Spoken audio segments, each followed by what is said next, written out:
안녕하세요. 저는 30대 중반의 남자입니다. 저는 평범한 사람입니다. 성격도 외모도 직업도 다 평범 그 자체이기 때문에 특이할 것도 신기할 것도 없는 그런 사람이죠. 그런데 그런 제가 제 주변 지인들, 회사 동료들 등 저를 아는 모든 이들의 입에 한동안 오르내렸던 일이 있었습니다. 좋은 일이었냐고요? 아니요. 기억에서 지우고 싶을 만큼 기막히고 진절머리 나는 일이었습니다. 어떤 일이 있었는지 그 사연에 대해 말해보겠습니다. 저는 출판사에서 기획 일을 하고 있습니다. 저희 출판사는 잡지와 도서 출판을 함께하고 있는 곳인데요. 규모가 엄청 큰 대형 출판사는 아니지만 연역이 오래되고 출신 작가들 중 나름 유명한 작가들도 많은 곳입니다. 그 여자와 저는 회사에서 만나게 되었어요. 그 여자의 이름은 오민영. 저와 같은 부서의 신입 직원이었습니다. 처음에 기획부서 신입 직원을 뽑을 때 저와 함께 일할 사람을 뽑는 거다 보니 신중하게 이력서를 함께 검토했었는데요. 민영 씨는 고민이 좀 됐었던 친구입니다. 왜냐면 국립대 대학원 석사라서 학력은 높은 편인데 경력은 아예 전무했거든요. 당연히 나이는 신입치고 그렇게 적지 않았고요. 학력이 필요 없이 높은 경우에는 연봉을 높게 바라는 경우가 많고 또 경력이 아예 없으면 처음부터 가르쳐야 될 부분이 너무 많기 때문에 염려되는 부분이 많았습니다. 하지만 자소서 내용도 좋고 일단 면접은 보자 싶어 민영 씨를 포함한 서류 합격자들에게 연락을 했고 면접도 보게 되었어요. 그런데 오히려 면접을 보면서 대화를 나눠보니 민영 씨가 참 마음에 들더라고요. 본인이 경력이 없어서 부족한 걸 잘 알고 있었고 열심히 하려는 의지도 강했습니다. 책이나 잡지 같은 인쇄물에 관한 관심도 많고 지식도 많더라고요. 대화를 해보니 꽤 괜찮은 친구인 것 같았고 결국 다른 직원분들과의 회의 끝에 민영 씨를 최종 합격시키게 되었습니다. 그렇게 저희 회사에 들어오게 된 민영 씨는 제가 직속 사수가 되어 일을 가르쳤습니다. 그 과정에서 많이 친해지게 되었죠. 민영 씨는 웃는 모습이 참 밝고 예쁘더라고요. 회사 업무는 처음이다 보니 좀 어설픈 면이 있다고 해도 기본적으로 아는 것도 많고 대화를 해보면 놀라울 정도로 박학다식한 부분도 많았습니다. 저도 출판사 일을 하고 있기도 하지만 원래도 책을 많이 읽는데 민영 씨는 제가 책 이름을 말하면 안 읽은 게 없을 정도로 다독을 하더라고요. 단순히 많이 읽는 것뿐만 아니라 그 글에 대한 본인 의견도 뚜렷했고 작가에 대한 지식도 아주 많았습니다. 기획일에 있어서 아이디어도 많았고요. 직원으로서 참 괜찮다 생각했어요. 하지만 사적으로도 민영 씨에게 호감을 좀 느끼고 있었습니다. 동료나 후배이기 전에 사람 대 사람으로서 민영 씨와 대화하는 게 꽤 즐거웠거든요. 인간적인 호감이 많이 느껴졌다고나 할까요? 일을 하면 할수록 제 마음 한켠엔 민영 씨에 대한 애정도 조금씩 커져갔습니다. 하지만 그런 티를 내거나 민영 씨에게 직접적으로 말하진 않았어요. 저랑은 나이 차이도 6살이나 나고 민영 씨는 저와 달리 인기도 많을 것 같아서 쉽게 다가가지는 못하겠더라고요. 게다가 제가 회사 사수인데 개인적인 마음을 내비추면 민영 씨가 너무 부담스러워 할 것 같기도 하고요. 그런데 생각지도 못한 일이 일어났습니다. 민영 씨가 먼저 저에게 퇴근 후 술 한잔 사달라고 하더라고요. 왠지 고민이 있는 것 같기도 하고 얼굴도 슬퍼 보여서 저는 알겠다며 약속을 잡았죠. 그렇게 퇴근 후 회사 근처 술집에서 술잔을 기울였습니다. 미영 씨 무슨 고민 있어요? 그냥 조금요. 뭔데요? 이 과장님은 사랑해 보셨어요? 연애 말고 진짜 사랑이요. 민영 씨의 물음에 저는 그냥 어색하게 웃었습니다. 남자친구랑 싸웠어요? 아니요. 그 사람 제 남자친구 아니에요. 그럼요. 그냥 저 혼자 사랑했던 그런 사람이에요. 이제 와서 보니 왜 사랑이죠. 지금은 다 끝났고요. 물론 저는 아직 미련이 남아서 이렇게 청승 떨고 있지만. 민영 씨는 웃지만 눈은 슬퍼 보이더라고요. 어떤 사정이 있나 보다 싶었습니다. 미련이 남아서 많이 힘든가 보네요. 그 사람이 저 없이도 잘 사는 걸 보는 게 마냥 좋지는 않네요. 물론 이제는 다 잊어야겠지만요. 머리하고 마음이 계속 따로 노는 것 같아요. 그날 민영 씨는 술을 많이 마셨고 저와 밤늦게까지 대화를 나눴어요. 생긴 것과 달리 술을 엄청 잘 마시고 잘 취하지도 않더라고요. 오히려 취한 건 저였습니다. 제대로 다리도 못 가눌 정도로 취해서 민망했는데 오히려 민영 씨가 저를 잘 부축해주고 택시도 잡아주더라고요. 그렇게 택시를 타고 가려는데 오늘 너무 고마웠어요. 과장님이랑 실컷 대화하고 나니까 속이 좀 시원한 것 같아요. 다행이네요. 조심히 가세요. 그렇게 저는 집으로 갔는데 숙취가 너무 심해서 집에서 내내 토한 기억밖에 없습니다. 몸은 힘들었지만 민영 씨와 많은 대화를 나눴다는 게 좋더라고요. 다음날 힘들게 출근을 하니 쌩쌩한 민영 씨가 고맙다며 숙취 해소제를 주더라고요. 그리고 점심은 자기가 사겠다고 나가자고 하더니 해장국을 사주는 겁니다. 여성스럽고 부드러워 보이는 외모와 달리 털털한 매력도 있었어요. 저는 갈수록 민영 씨가 좋아졌고 말도 못한 채 짝사랑만 하고 있었죠. 그러다가 회식이 있던 날이었어요. 회사 사람들이 많이 취한 상태로 술을 마시고 있었는데 민영 씨가 제 옆자리로 왔더라고요. 이 과장님, 예? 언제쯤 얘기하실 거예요? 뭘요? 저 좋아하시잖아요. 고백요. 저는 그 말에 사례가 들려서 엄청 캑캑거렸습니다. 민영 씨는 저에게 물을 건네주더라고요. 괜찮으세요? 아, 예. 너무 갑작스러워서. 이 과장님 너무 순진하신 것 같아요. 민영 씨는 웃으면서 그러더라고요. 근데 나는 좀 순진한 남자가 좋더라. 저는 그 말에 가슴이 엄청 쿵쾅대더라고요.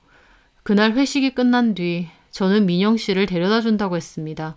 사실 술은 제가 더 취했는데요. 그러면서 가는 길에 고백을 했죠. 사실 많이 좋아한다고. 민영 씨는 제가 자기를 좋아하는 거 전부터 느꼈다고 하더라고요. 저는 티를 안 냈다고 생각했는데 티가 많이 났던 모양이었습니다. 그리고 민영 씨도 그러더라고요. 저도 이 과장님 좋아해요. 저는 너무 놀랐어요. 엉겁결에 고백은 했지만 민영 씨도 저를 좋아한다고 할 줄은 몰랐거든요. 정말요? 네, 우리 같은 마음인 거예요. 저도 이 과장님, 아니, 정우 씨 좋아요. 그때 저는 심장이 터져버릴 것 같았습니다. 20대 초반의 어린 나이도 아니고 나름 나이도 먹을 만큼은 먹었는데도 그때의 제 심정은 첫사랑에게 고백하는 순진무구한 소년 같은 기분이었달까요? 그렇게 저는 민영 씨와 사귀게 되었습니다. 회사에는 비밀로 했어요. 하지만 회사가 그렇게 크지 않고 또 사람들끼리도 워낙 가깝고 친하다 보니 비밀로 한다 해도 다 아는 것 같더라고요. 제가 워낙 그런 걸 못 숨기기도 하고요. 동료 직원은 사실은 개인적으로 마음에 들어서 민영 씨를 채용한 거 아니냐는 소리까지 저에게 했으니까요. 어쨌든 민영이와 연애를 시작한 저는 하루하루가 행복했습니다. 저보다 나이는 어렸지만 참 성숙하고 어른스러운 면이 많은 여자였어요. 저는 알면 알수록 사귀면 사귈수록 민영이에게 푹 빠지게 되었죠. 그렇게 저희는 나름 비밀 연애라고는 하지만 회사 사람들도 다 아는 사내 연애를 8개월 정도 했습니다. 저도 나이도 있고 결혼하고 싶은 마음도 있었는데 선뜻 결혼 얘기까지는 잘 못 꺼내고 있을 때였어요. 민영이가 먼저 얘기하더라고요. 왜 결혼 얘기 안 하냐고요. 저야 당연히 좋았죠. 하지만 현실적인 이야기도 안 할 순 없겠더라고요. 전에도 말했지만 우리 집은 아버지는 돌아가셨고 어머니 한 분만 계셔. 오빠 어머니 같이 모시고 살아야 돼? 아니, 어머니도 그건 원하시지 않아. 어머니 혼자서도 잘 사시고 나보다 더 바쁘신데? 어머니 멋지시다. 근데 집은 일단 우리 집에서 시작해야 될 것 같아. 내가 전에 얘기했지. 청약 당첨됐다고. 제가 청약이 돼서 돈을 넣고 있었거든요. 아파트 완공이 되려면 2년 정도 남았기 때문에 일단은 제가 살고 있는 작은 빌라에서 함께 살다가 옮기면 될 것 같더라고요. 그래도 되지. 부모님께서 괜찮다고 하실까? 그럼 2년 뒤에 옮길 건데 뭐. 더 작은 데서 시작해도 상관없어. 고마워. 그렇게 말해줘서. 오빠한테 내가 더 고맙지. 나는 돈 모아둔 것도 별로 없는데. 대학원까지 가는 바람에 부모님한테는 손도 너무 많이 벌려서 결혼 비용까지 달라고는 못하겠어. 우리 집도 그렇게 넉넉하지도 않고. 아무 상관없어. 우리 집에 있을 거 다 있는데 뭐. 2년 살고 아파트로 옮길 때 그때 가전하고 가구하고 새로 사자. 저희는 그렇게 말을 하고 결혼 준비를 시작했습니다. 사실 저는 민영이와 만날 때 2년 뒤에 아파트가 완공되면 결혼해서 들어갈 생각도 있었는데요. 민영이가 결혼을 좀 서두르더라고요. 저는 하루라도 빨리 같이 살고 싶다고 하길래 저만큼이나 민영이도 저를 많이 좋아하나 보다 생각했죠. 그렇게 저희는 순조롭게 결혼 준비를 하고 있을 때였습니다. 그날은 저희 웨딩 촬영이 있던 날이었어요. 예약해둔 웨딩 스튜디오로 갔고 드레스와 턱시도도 입고 메이크업도 받고 즐겁게 사진 촬영을 했죠. 살면서 일반인이 그렇게 메이크업이며 헤어 손질 다 받고 하루 종일 사진 촬영하는 일이 뭐 얼마나 되겠나요? 생소하고 민망하면서도 재밌더라고요. 그렇게 사진 촬영이 거의 끝나가고 옷을 갈아입고 나오기로 했던 때였습니다. 저는 먼저 나와서 화장실을 갔다 왔는데 민영이가 안 보이더라고요. 신부님 전화하러 가시던데요? 아, 예. 근데 저희 이제 마무리돼서 내려가셔야 되거든요. 그 다음 촬영하실 분들 곧 오실 거라서. 아, 그럼 제가 데리고 올게요. 저는 스튜디오를 비워줘야 된다는 스텝의 말을 듣고 민영이를 찾으러 갔습니다. 민영이는 어디까지 전화를 하러 간 건지 주변에는 잘 보이지 않더라고요. 그렇게 찾다 보니 민영이는 계단에 있었습니다. 제가 가는 그때까지도 누군가 통화 중이더라고요. 어때? 기분이? 당신도 나처럼 느껴봐야 될 거 아니야. 저는 좀 놀랐습니다. 누구와 통화하는지는 모르겠는데 엄청 빈정거리는 말투더라고요. 민영이에게서 처음 듣는 말투라고나 할까요? 자기야. 제가 인기척을 내자 민영이는 깜짝 놀라서 뒤를 보더라고요. 언제 왔어? 방금. 우리 짐들도 이제 내려가야 된대. 시간 초과됐대. 아, 그래? 알았어.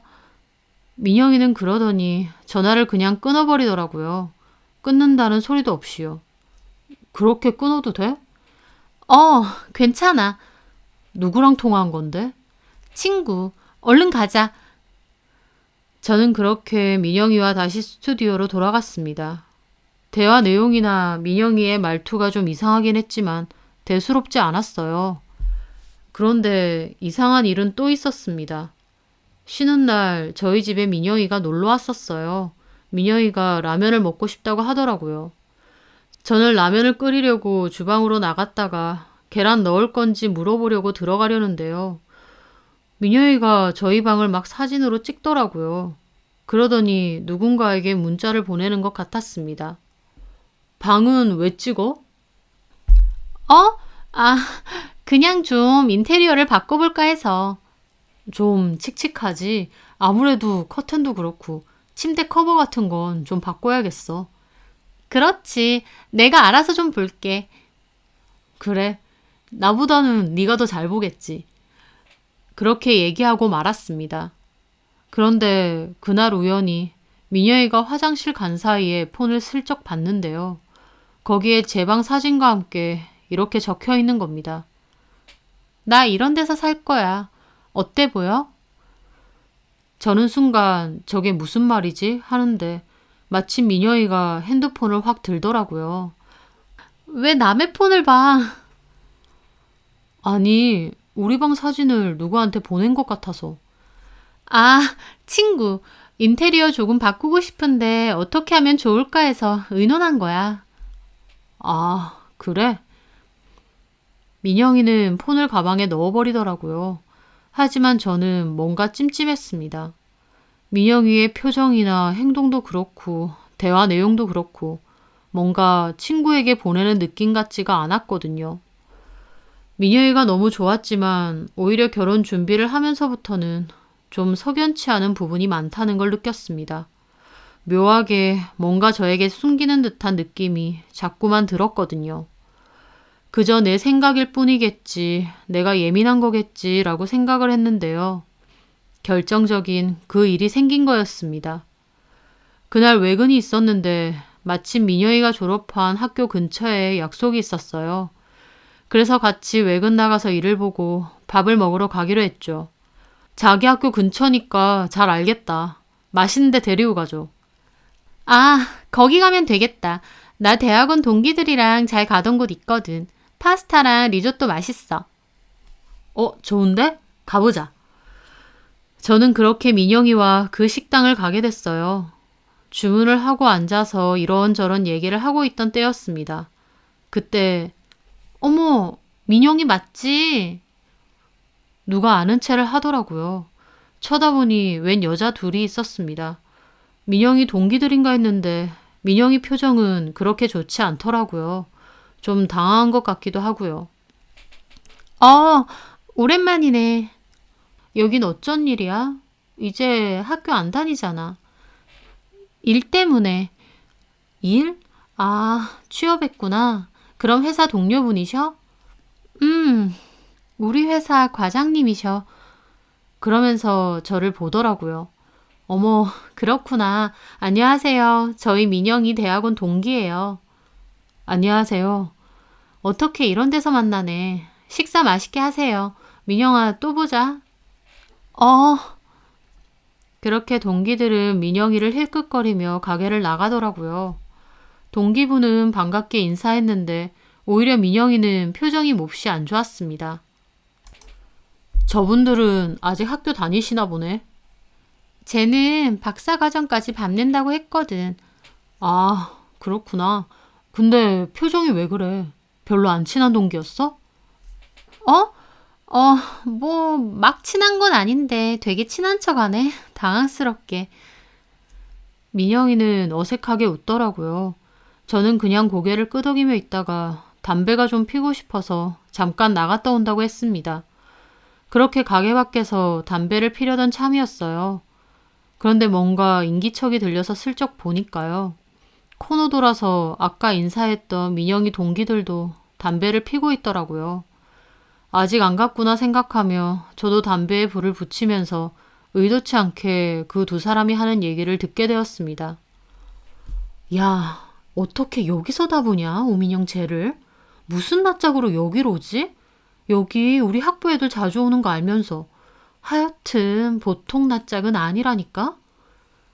저는 저게 무슨 말인가 했습니다. 분명 민영이 뒷담을 하고 있었어요. 안 친한 정도가 아니라 사이가 아주 안 좋은 것 같더라고요. 아무리 그래도 인사 잘해놓고 뒤에서 왜 욕을 하나 싶어 저도 기분이 언짢던 참이었어요. 그런데 대화 내용이 좀 이상하더라고요. 제가 걔지. 너네 학부에 소문났었던. 맞아. 제가 걔야. 알만한 사람은 다 알아. 쉬쉬해서 그렇지. 야, 근데 생긴 건 진짜 그렇게 안 생겼다.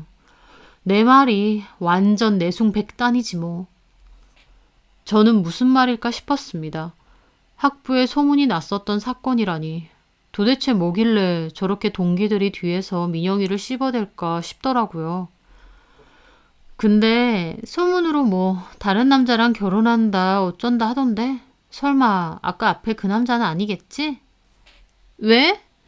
내가 듣기론 회사 사람이랑 결혼한다고 했던 것 같아서. 만약 그런 거면 그 남자 진짜 불쌍하다. 아무것도 모를 거 아니야. 그러게. 제 과거가 이렇습니다 하고 다 밝히고 결혼할 것도 아니고 무섭다 무서워. 야, 그만 가자. 그 여자들은 담배를 버리고 가는 것 같았습니다. 그 얘기를 다 들은 저는 몹시 심각해졌죠.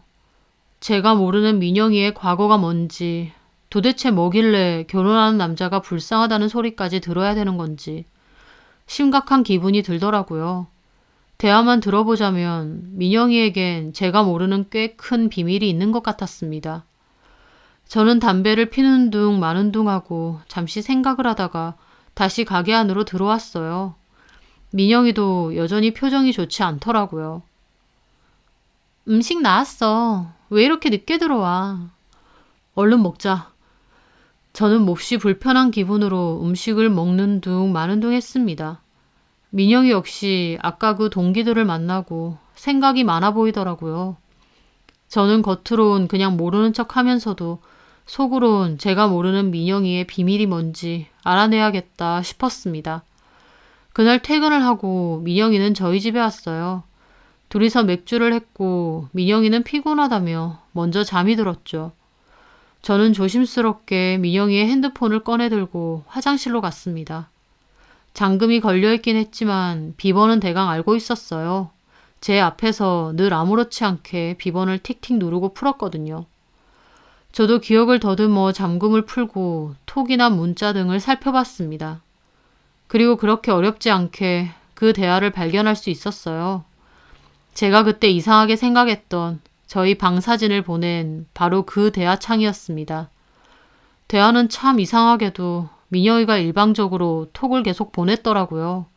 상대방은 정말 가끔씩만 답을 보냈고요. 그런데 민영이가 보낸 내용을 읽어본 저는 가슴이 콱 막히는 기분이 들었습니다. 나 남자친구 생겼어. 회사 상사야. 나보다 6살 많은. 나 그 사람이랑 결혼하려고 해. 민영이는 띄엄띄엄 저렇게 톡을 보냈더라고요. 어쩔 땐 며칠 간격, 어쩔 땐 몇 달 간격도 있었습니다. 그리고 거기에는 민영이가 드레스를 입고 찍은 사진도 보냈더라고요. 저와 웨딩 촬영하러 갔을 때 사진이었어요. 웨딩드레스 입었어.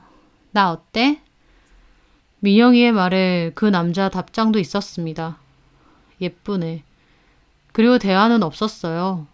그리고 그 후에는 제 방 사진을 보낸 그때의 대화가 있더라고요. 제 방을 찍어서 사진을 보내고 그 밑에 나 이런 데서 살 거야. 어때 보여? 가 있었습니다. 제가 우연히 보고 이상하게 생각했던 그 문자였어요. 그리고 그 남자는 하루 뒤에 잘 살아 이렇게 답장이 왔는데 민영이는 거기에 폭주하듯 장문의 답장을 보냈더라고요. 아무렇지 않나 보네. 당신은 잘 먹고 잘 사니까 내가 어떻게 살던지 아무 상관없나 봐. 가진 것도 없고 볼 것도 없는 남자야. 결혼하면 나 이런 데서 살아야 돼. 근데 나 이 남자랑 결혼할 거야. 왠 줄 알아? 당신한테 보여주려고. 아무한테나 결혼하고 구질구질하게 사는 거 당신한테 보여주고 싶어서. 나 없이 잘 먹고 잘 사는 당신 미안함이라도 가지라고.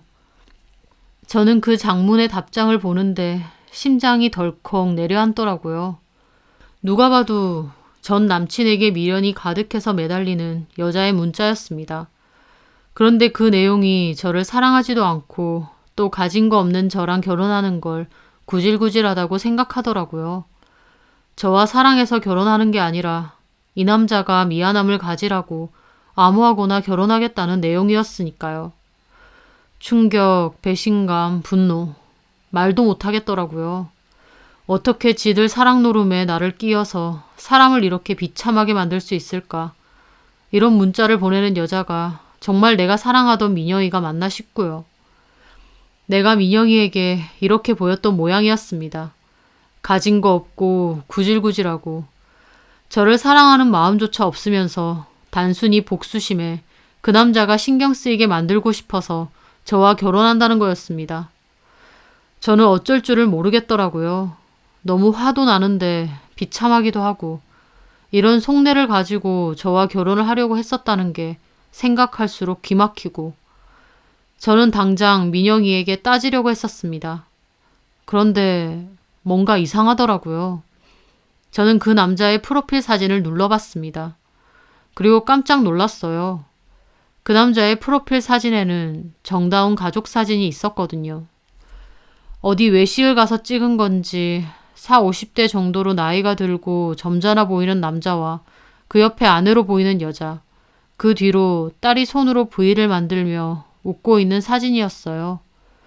참 다정하고도 단란해 보이는 가족 사진이었지만 저는 이게 뭔가 싶더라고요. 이 사진 속에 나이 있는 남자가 결국 민영이의 대화 상대라는 뜻이었으니까요. 나이도 나이지만 가정이 있는, 그것도 이렇게 행복해 보이고 화목해 보이는 가족을 가진 남자와 이런 대화를 했다니. 저는 그때 배신감이 느껴지다 못해 뭔가 등골이 쭈뼛 하더라고요. 진짜 웃긴 게 그 남자는 가족 사진이고 민영이 프로필 사진은 저와 찍은 웨딩 촬영 사진이었습니다. 한 사람은 가족 사진 해놓고 한 사람은 웨딩 촬영 사진 해놓고 뒤에서는 둘이서 이런 대화를 하고 있었던 겁니다. 내가 민영이에 대해서, 저 오민영이라는 여자에 대해서 정말 많이 모르는구나 싶었습니다. 저는 당장이라도 나가서 따지려는 마음을 일단 접었습니다. 그리고 제 폰으로 그 남자의 사진과 대화 내용을 조심스럽게 옮겼어요. 그리고 웨딩 촬영 날 민영이가 이상한 통화를 했던 사실을 떠올리며 그 날짜, 그 시간 통화 내역을 봤죠. 그런데 저장명이 뭐라고 돼 있는 줄 아세요? 박 교수님이었습니다. 박 교수, 그 남자는 민영이 학교 교수였던 모양이더라고요. 저는 기가 막혔어요. 그리고 그렇게 되니 이제 다 알겠더라고요. 왜 낮에 만난 민영이 동기들이 민영이를 보며 뒷담을 하는 건지, 왜 학교에 소문이 났었다고 했었는지요. 저는 그 남자의 연락처도 제 폰에 일단 저장을 했습니다. 그리고 조심스럽게 밖으로 나왔어요. 민영이는 세상 모르게 자고 있더라고요. 그 얼굴을 보는데 예전 같았으면 예쁘고 사랑스럽다 느꼈겠지만 이제는 아니었습니다. 분노가 치솟고 역겨웠어요. 저는 민영이 폰을 원래 있던 자리에 놔두고 옷을 들고 밖으로 나왔습니다. 그리고 회사로 갔어요. 도저히 집에 같이 있고 싶지 않았거든요. 저는 회사에서 밤을 새면서 그 대화를 읽고 또 읽었어요.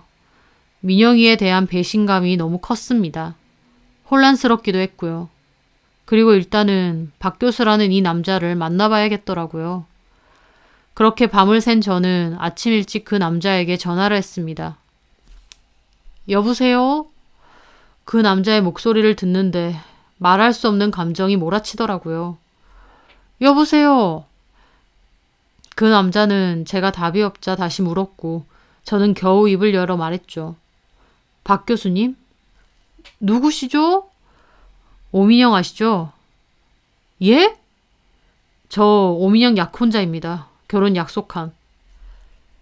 제 말에 그 남자는 잠시 말이 없더라고요. 그러더니 예, 그런데요? 무슨 일이시죠? 만나서 얘기를 좀 했으면 하는데요. 무슨 얘기요?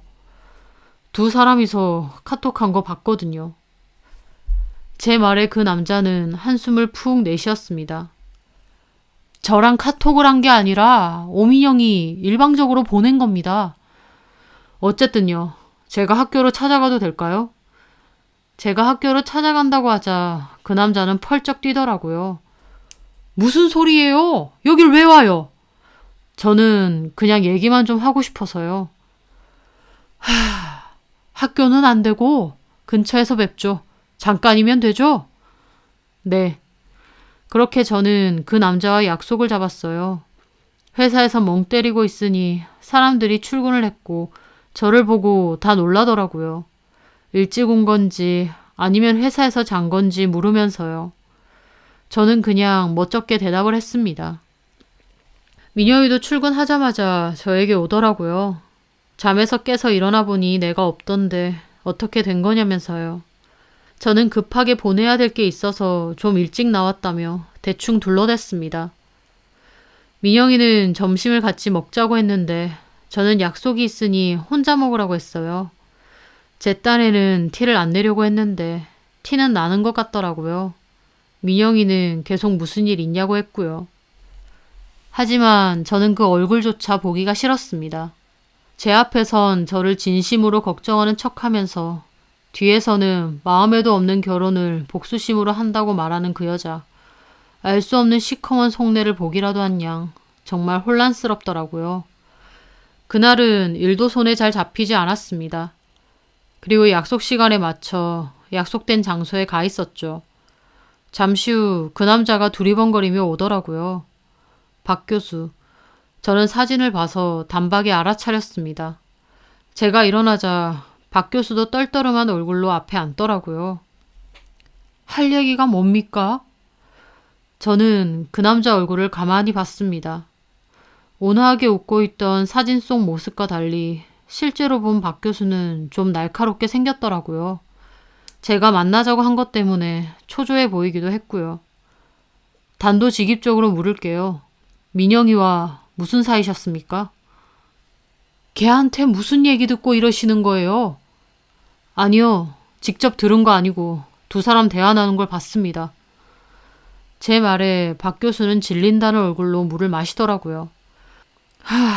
진짜 미치겠네. 박 교수는 진심으로 짜증난 얼굴이더라고요. 일반적인 교수와 학생 사이 아니던데요. 그리고 이미 알만한 사람들은 다 아는 그런 일이 있었던 것 같은데 솔직하게 다 말해주세요. 만약 솔직하게 말 안 하시면 제 나름대로 알아보는 수밖에 없습니다. 어떻게 알아본다는 거예요? 여기저기 들쑤시고 다니기라도 한다고? 그럴 수밖에 없죠. 내가 이럴 줄 알았어. 그렇게 미저리 같은 문자 계속 보낼 때 이럴 줄 알았다고. 박 교수는 그렇게 말하며 물을 벌컥벌컥 마시더라고요. 그리고 민영이와의 이야기를 들려주었습니다. 내가 담당 교수였고 민영이 논문 쓸 때 내가 많이 도와줬습니다. 담당 교수가 도와주는 건 당연한 거니까. 나는 뭐 다른 학생들처럼 생각해서 그렇게 한 건데 민영이는 나한테 좀 별다른 느낌을 가졌나 봐요. 민영이 혼자서요? 제 말에 박 교수는 제 눈치를 슬쩍 보더니 말하더라고요. 내가 사실 그때 마음이 좀 외롭고 헛헛할 때였거든요. 근데 민영이가 논문 핑계로 밥 먹자, 술 먹자 그러면서 다가오니까 나도 외롭던 차에 나쁘지 않아서 몇 번 만났죠. 그러니까 제자랑 개인적으로 만나서 밥도 드시고 술도 드셨다. 지금 뭐 치조예요? 박 교수는 불쾌한 얼굴이더군요. 하지만 저는 더 불쾌하고 화가 났습니다. 제가 가만히 노려보고 있자 박 교수는 눈을 피하더라고요. 뭐 걔가 학생이라지만 미성년자도 아니고 20대 중반이면 알 거 다 아는 나이인데 나한테 그렇게 할 땐 지도 어떤 마음이 있었겠죠. 내가 유부남인 것도 알았고. 그래서 불륜을 저지른 겁니까? 불륜이라니 무슨 그런 직접적이고 상스러운 말을 합니까? 불륜 관계 아니냐고요. 제 말에 박 교수는 마지못해 말하더라고요. 불륜이라기보다 뭐 개인적으로 좀 만났어요. 학교 말고도. 얼마나요? 뭐 1년? 길게 만나셨네요. 아니 근데 이봐요. 그때 민영이 약혼자도 아니고 이미 지난 일인데 이걸 이제 와서 나한테 따지는 건 좀 아니지 않습니까? 뭐가 아닌데요. 여전히 연락하잖아요. 여전히 연락은 무슨 내가 걔 때문에 미칠 지경이야 오히려. 지 동기들한테 뭔 소리를 했는지 학교에 소문이 슬금슬금 납디다. 나도 이건 아니다 정신 차려서 걔한테 그만하자 한 거고. 그랬더니 그때부터 미쳐가지고 우리 와이프한테 알린다느니 딸한테 알린다느니 협박하면서 지 혼자 미쳐 날뛰는 거예요. 나는 걔를 이해할 수가 없어. 내가 가정이 있는 거 뻔히 알고 만났고 어차피 우리는 뭐 어떻게 될 수 있는 사이가 아니라는 것도 다 알고 시작해놓고 뒤에 와서 딴소리 하는 거예요. 내가 걔 때문에 학교도 잘릴 뻔했다고. 그래서요? 뭘 그래서요예요. 내가 이런 거 다 포기하고 살 순 없다고. 나 좀 이해해달라고. 우리는 그만하자고 했죠. 걔도 순순히 알겠다고 했고. 근데 알겠다고 해놓고 자꾸 그렇게 한 번씩 연락을 하는 거예요. 걔가 일방적으로 그러는 거지. 나는 전혀 마음도 없고 오히려 너무 싫거든. 괜히 와이프 눈치 보이고. 근데 내가 모질게 대하면 갑자기 미쳐 날뛸까봐 마지못해 답장 한 번씩 보내주고 그 정도만 하는 거예요. 우리는 예전에 다 끝났다고. 박 교수는 자기가 더 답답해하면서 물을 벌컥벌컥 마시더라고요. 이제 됐죠? 필요한 말 다 해줬으니까 앞으로 나 찾아오지도 연락하지도 마요. 오민영 걔도 마찬가지고. 참 뻔뻔하시네요. 뭐라고? 어쨌든 가정 있는 상태에서 제자랑 바람핀 거 맞지 않습니까? 뭐가 그렇게 억울하고 답답하세요?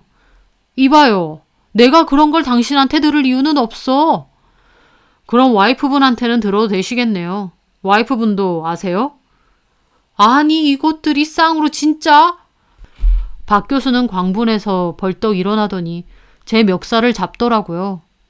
야, 너네 뭐야? 쌍으로 사람 피말리게 하고 협박하고 이것들이 진짜. 방금 한 대화 다 녹음했거든요. 뭐? 와이프분한테 말씀드려요? 박 교수는 진짜 저를 한 대 칠 얼굴이더라고요. 저는 박 교수 손을 떼내며 밀쳤습니다. 아니면 학교에 소문이라도 내줄까? 암암리에 돌던 그 소문은 사실은 진짜다. 이렇게? 와, 나 진짜 이러려고 만나자고 했냐? 그쪽이 억울할 것도 답답할 것도 없다 그 말입니다. 제자랑 바람필 땐 언제고 소문날 것 같으니까 일방적으로 접자고 하고 그따위로 살지 마십시오. 제 말에 박 교수는 아무 말 없이 벙찐 얼굴로 저를 쳐다보더라고요. 인생 똑바로 사세요. 여차하면 내가 녹음한 거 그쪽 와이프고 학교고 다 풀 수도 있으니까. 알았어요? 제 말에 박 교수는 분해하면서도 아무 말 못했습니다. 저는 그대로 자리를 박차고 떴어요. 그리고 민영이에게 회사 밖 카페로 잠깐 나오라고 연락했습니다. 기다리고 있으니 민영이가 오더라고요. 어디 갔다 왔어? 부장님이 찾으시던데. 박 교수 만나고 왔어. 어? 박 교수. 누군 줄 알잖아. 민영이는 제 말에 눈이 커졌어요. 좀 놀란 것 같더라고요. 그렇게 한참이나 말이 없다가 그러는 겁니다. 언제 알았어? 어제 네 폰 보고. 나 잘 때? 사실 그 전부터 좀 이상했어. 그래서 폰도 보게 된 거고. 민영이는 갑자기 테이블 위 제 손을 잡았어요.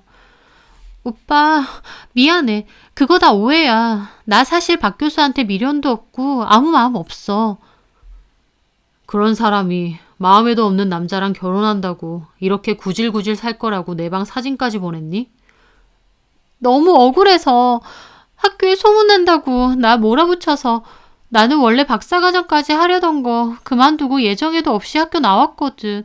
근데 그 인간은 아무렇지도 않게 잘 먹고 잘 사는 거 보니까 너무 화가 나서 그랬어. 마음이 있어서가 아니라 나도 너무 분해서. 그래서 나 이용했냐고. 아니야. 나 진짜 오빠 사랑해. 진짜야.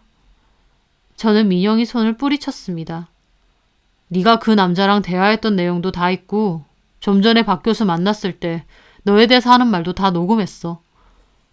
뭐래 그 인간이? 지긋지긋하고 미저리 같대. 뭐? 치 떨려 하더라. 근데 너도 똑같아. 박 교수 가정 있는 거 알고 그랬잖아. 네가 억울할 것도 없어.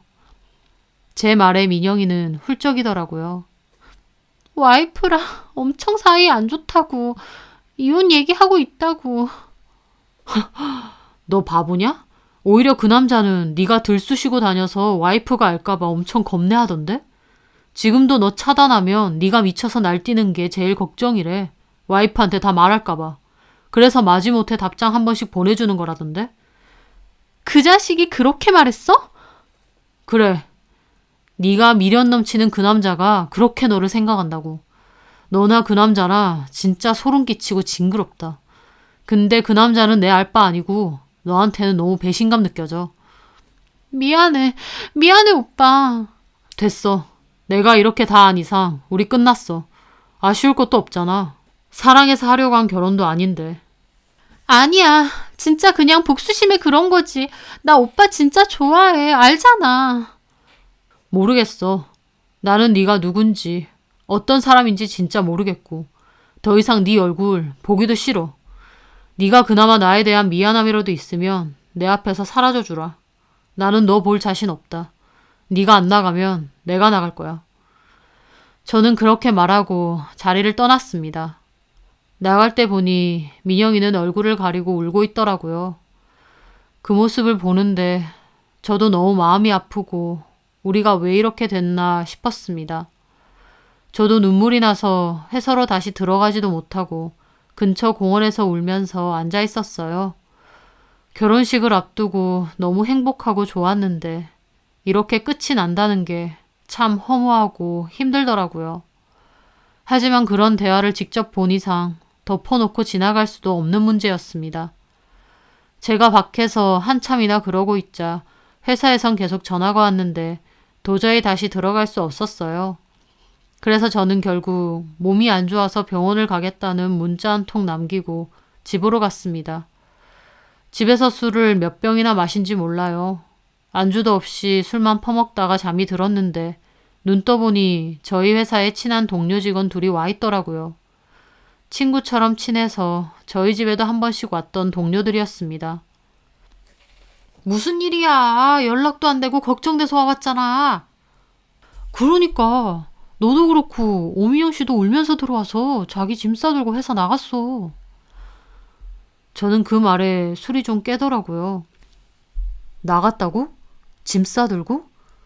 그래, 왜 그러냐고 물어도 대답도 제대로 안 하고 앞으로 안 나올 거라고 그동안 고마웠다 그러고 가버리던데?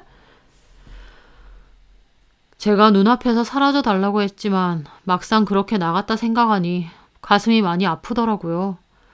동료들의 최근에 저는 결국 있었던 일을 다 말해줬고 동료들도 경악을 하더라고요.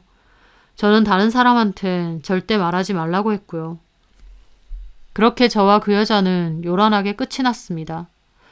그런 식으로 회사를 그만뒀으니 회사에는 소문이 다 났었죠. 결혼까지 약속한 저랑 심하게 싸우고 헤어지면서 회사를 박차고 나간 거라고. 헤어진 이유에 대해서도 많은 소문이 생겼습니다. 저는 함구하고 있었는데 그때 저희 집 찾아와서 진짜 속사정을 들은 동료 하나가 저 때문 아니고 그 여자 때문이니까 제 탓하지 말라고 한 소리 했나 봐요. 그 때문에 또 민영이에 대한 소문도 많이 퍼졌어요. 저는 소문이라는 게 언젠가는 사고로 들 테니까 생각하며 아무 말 하지 않고 그 시간을 견뎠습니다. 민영이는 나갔지만 저는 그 회사를 계속 다녀야 했으니까요. 시간이 약이라고 시간이 지나면서 점차 소문이 사그러들긴 하더라고요. 여전히 왜 헤어졌는지 궁금해하는 사람도 있었지만요. 결혼까지 하려던 사람이어서 이렇게 헤어진다는 게 참 가슴 아픈 일이지만 민영이가 그 남자에게 보냈던 메시지와 그 남자와의 과거에 대해서 떠올리면 그때라도 헤어지길 참 잘했다 싶습니다. 가슴 아픈 것과 별개로 가정이 있는 남자와 그런 과거를 가졌다는 것도 경악스럽고 저를 깎아내리면서 본인 애정 노름에 이용하려고 한 것도 생각할수록 너무 화가 났거든요. 아, 그런데 그렇게 나가고 오민영에게 한번 연락이 왔었습니다. 혹시 그 남자와의 대화 자기한테 보내줄 수 있냐고요. 왜 그러냐고 물으니까 그 와이프한테 다 말할 거라고 하더라고요. 억울하다고요. 민영이나 박 교수나 자기들이 저지른 짓은 생각도 안 하고 서로 억울하다고 느끼는 게 웃기더라고요. 어떻게 보면 비슷하면서 잘 어울리기도 하고 저는 그 녹음은 줄 수 없다고 네가 알아서 하라고 했습니다. 민영이는 저한테 미안하다고 하고 전화를 끊었어요. 그 후로 다시는 연락 오지 않았고요. 정말 박 교수 아내에게 이 사실을 다 말한 건지 뭔지는 모르겠지만 어쨌든 그 두 사람이 알아서 해야 할 문제겠죠. 한때는 제가 너무 사랑했던 여자인데 이제는 떠올리면 치가 떨릴 정도로 소름 끼치고 진절머리가 납니다. 그 여자 때문에 결혼 생각도 아예 없어졌고요. 이제 볼 일도 없고 마주치고 싶지도 않지만 그런 컴컴한 속내로 애먼 사람 만나서 가슴 아프게 하는 일은 다신 저지르지 않길 바랍니다. 제 사연 들어주셔서 감사합니다.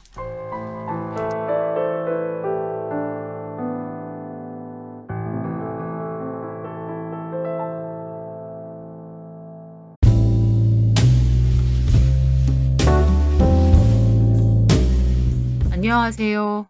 저는 30대 중반의 남자입니다. 예전에 저는 키 178에 몸무게가 105kg가 넘는 거구였습니다. 멀리서 봐도 눈에 띌 정도로 뚱뚱한 남자였죠.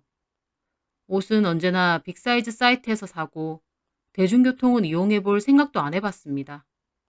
몸이 뚱뚱하다 보니 냄새도 더 날까 싶어 아침 저녁으로 씻어도 땀이라도 좀 난다 싶으면 더 의기소침해지고 몸을 웅크리게 되더군요. 소화비만으로 시작해서 저는 늘 뚱뚱했습니다. 뚱뚱하지 않은 적이 없는 사람이었죠. 덩치가 큰 덕에 다행히 학창시절에 저를 괴롭히는 친구는 없었지만 제 별명은 늘 하마 잠만보였습니다. 다이어트 시도는 안 해봤냐고요? 수도 없이 해봤습니다. 나름 유행하는 식이 다이어트도 해보고 운동도 해보고 약도 먹어봤죠.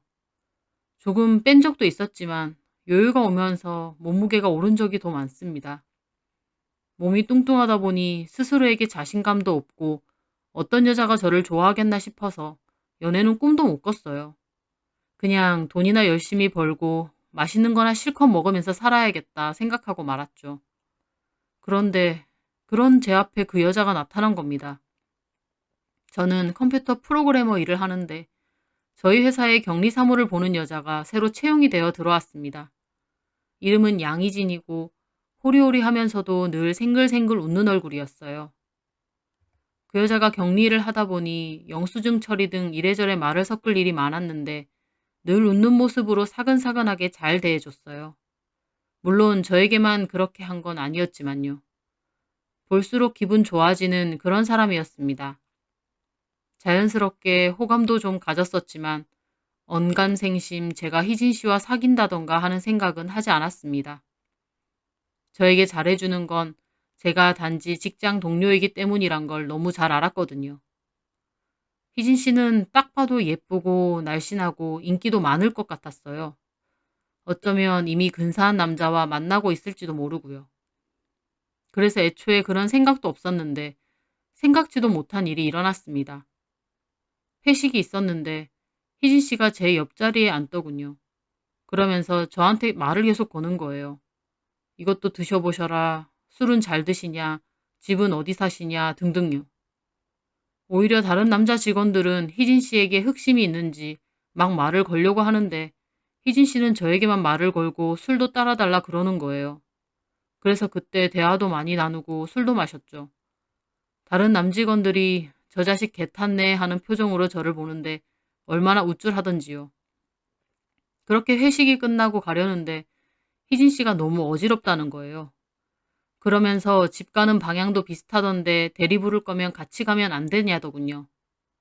안 될 이유가 없었던 저는 알겠다고 했습니다.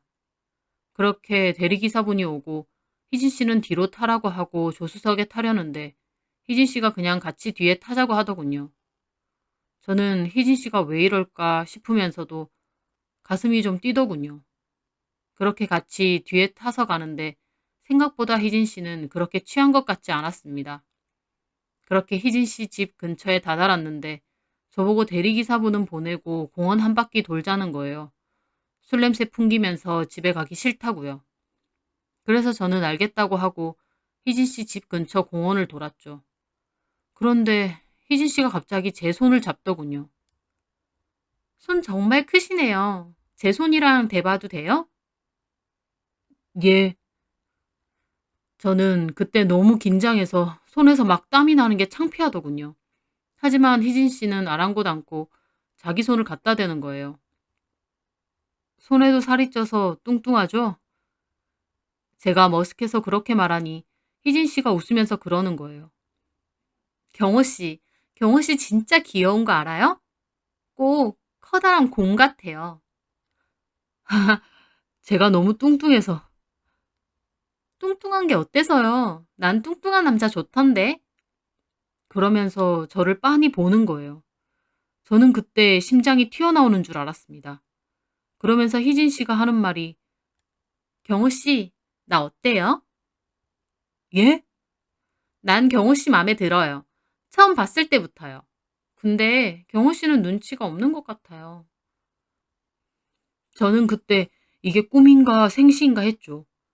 행여나 소개팅 자리에라도 나오면 도망갈 것 같은 나 같은 뚱뚱보를 좋다고 하다니 저는 얼떨떨 하더군요. 경호 씨, 내가 싫어요? 아니요. 그럴 리가요. 근데 희진 씨가 왜 저 같은 남자를. 경호 씨가 어때서요? 딱 내 스타일인데. 경호 씨도 싫지 않으면 우리 사귈까요?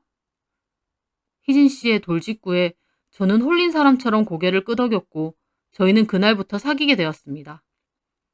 희진 씨와 만나는 동안은 참 행복하고 좋았어요. 처음으로 해보는 연애기도 한데다 그렇게 저와 만날 때면 제 팔이며 배며 만지면서 좋다고 하더군요. 다 좋았는데 생각해보면 조금 이상한 건 식사할 때였습니다. 같이 밥을 먹으러 가면 과할 정도로 식사를 많이 시키는 거예요. 제가 물론 많이 먹는 것도 있지만 저도 데이트다 보니 적당히만 먹고 싶은데 둘이 가면 두세 개만 시켜도 될 것을 대여섯 개의 음식은 시키는 겁니다. 제가 왜 이렇게 많이 시키냐니까 자기는 제가 잘 먹는 모습이 너무 좋대요. 근데 웃긴 게 자기는 안 먹습니다. 앞접시에 새모이만큼 덜어서 깨작거리면서 저한테는 남기지 말고 다 먹으라고 합니다. 음식 남기, 음식 남기면 벌 받는다고요. 저도 먹는 거 좋아하지만 매번 그렇게 많은 음식을 먹으려 하니 거북하고 힘들 때가 많았어요. 하지만 제가 배부르다고 이제 못 먹겠다고 하면 엄청 실망하는 표정을 지으면서 자기를 위해 더 먹어달라고 하더군요. 그래서 저는 그 여자와 연애 기간 동안 원래도 뚱뚱했는데 거기서 살이 10kg가량이 더 찔 정도였습니다. 지금 생각해보면 정말 이상한 상황인데 그때는 희진 씨가 너무 좋고 실망시키고 싶지 않아서 하라는 대로 했었어요. 하지만 제가 살이 갈수록 더 찌니 주변에서는 걱정하는 말이 많았죠. 건강에 이상이 생긴 거 아니냐, 이러다 큰일 난다 등등. 저도 살이 점점 더 찌니까 몸이 정말 안 좋아지는 게 느껴졌어요. 늘 더부룩하고 자주 어지럽고요. 하지만 그럴수록 희진 씨는 저에게 너무 보기 좋다고 사랑스럽다고 하더군요. 또 자기는 제가 살집이 많아서 잠자리를 가질 때도 더 좋다고 하고요. 그래서 저는 제 몸이 망가지는 줄 알면서도 그렇게 계속 먹고 살이 쪄갔습니다. 그러다 저희는 결혼을 약속했어요. 둘 다 나이도 있고 희진 씨를 너무 사랑해서 결혼도 하고 싶더라고요. 그래서 희진 씨에게 프로포즈를 했고 희진 씨도 승낙을 했습니다. 그렇게 결혼 준비를 시작하려고 할 때였어요. 제가 그때쯤 시야가 자꾸 흐려지고 심하게 어지럽더라고요. 갈증도 심해지고요. 문제가 있다 싶어 병원을 갔고 결국 당뇨 판정을 받았습니다. 당하혈 색소 10일에 혈당 400대로 입원한 후 인슐린 치료받아야 된다고 하더군요. 몸이 워낙 뚱뚱해서 당뇨 위험을 안고 살긴 했는데 정말 당뇨 판정을 받으니 눈앞이 컴컴했습니다. 저는 그 즉시 입원해 치료를 받았습니다. 아, 이렇게 하면 내가 정말 큰일 나겠구나.